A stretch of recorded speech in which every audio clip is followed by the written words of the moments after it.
사랑합니다. 성도 여러분, 5분 말씀 하루 묵상 최원우 목사입니다. 역대상 9장 1절과 2절 말씀 읽어드리겠습니다.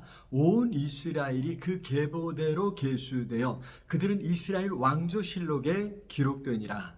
유다가 범죄함으로 말미암아 바벨론으로 사로잡혀 갔더니 그들의 땅 안에 있는 성읍에 처음으로 거주한 이스라엘 사람들은 제사장들과 레위 사람들과 느디님 사람들이라. 아멘. 이제 이스라엘 족보의 결론 부분입니다. 9장 1절에 온 이스라엘이 그 계보대로 계수되어서 이스라엘 왕조실록에 기록되었다 말씀했습니다. 여기 온 이스라엘이라는 것이 중요합니다. 사실 역대기 기자는 유다 지파에 관심이 있었습니다. 바벨론 포로에서 돌아온 사람들도 유다 지파이죠. 그런데도 전체 하나님의 택한 백성들, 그리고 하나님의 백성이 된 이방인들, 당시 사회에서 인정받지 못했던 여인들까지 놓치지 않았습니다. 그들에게도 고루 관심을 기울였죠. 하나님께서는 그런 사람들도 하나님의 백성으로 받아주셨던 것입니다. 이스라엘은 사실 혈통이 아니라 하나님을 경외하는 사람들의 모임이라는 거 하는 것이 중요한 것입니다. 오늘 우리도 하나님의 백성으로 선택받았다고 하는 사실이 중요합니다. 여기에 차별이 없습니다. 하나님의 자녀로서 한 사람 한 사람이 너무나도 중요한 존재라는 것입니다. 그런데 거기서 머물면 안 되고 하나님 나라의 주역이 되기를 사모해야 되고 하나님을 더욱 의지하고 그 말씀에 순종함으로 하나님 나라의 주역이 되어야 될 줄로 믿습니다.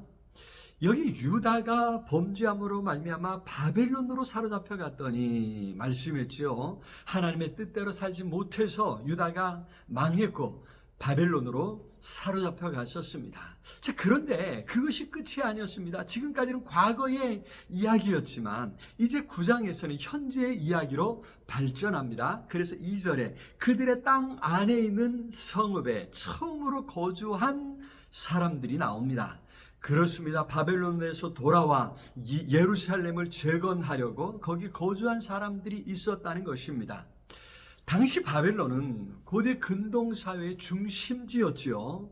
바벨론 제국의 수도였습니다.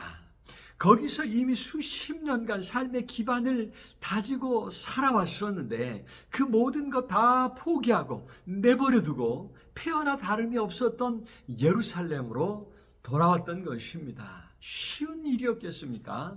엄청난 믿음과 헌신의 결단이 있었던 것입니다. 자, 이들 개척자들, 결단의 사람들이 앞장서서 순종했기에 다른 사람들도 따라올 수 있었던 것입니다. 아니, 이들의 순종이 바로 하나님 나라를 재건하는 기초가 되었던 것입니다. 비록 보잘것없는 초라한 공동체였지만 거기에 담긴 영적 의미는 절대 과시할 수 없었습니다.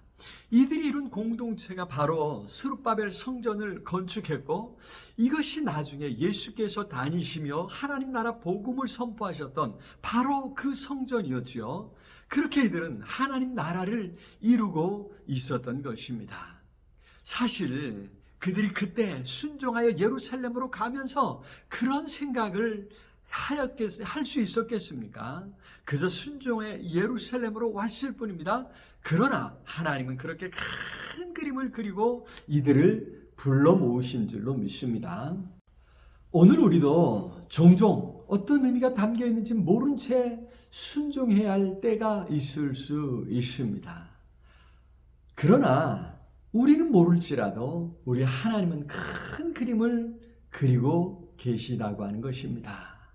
그 하나님의 신실하심을 기억하고 그 하나님께 순종하며 나아가는 것입니다.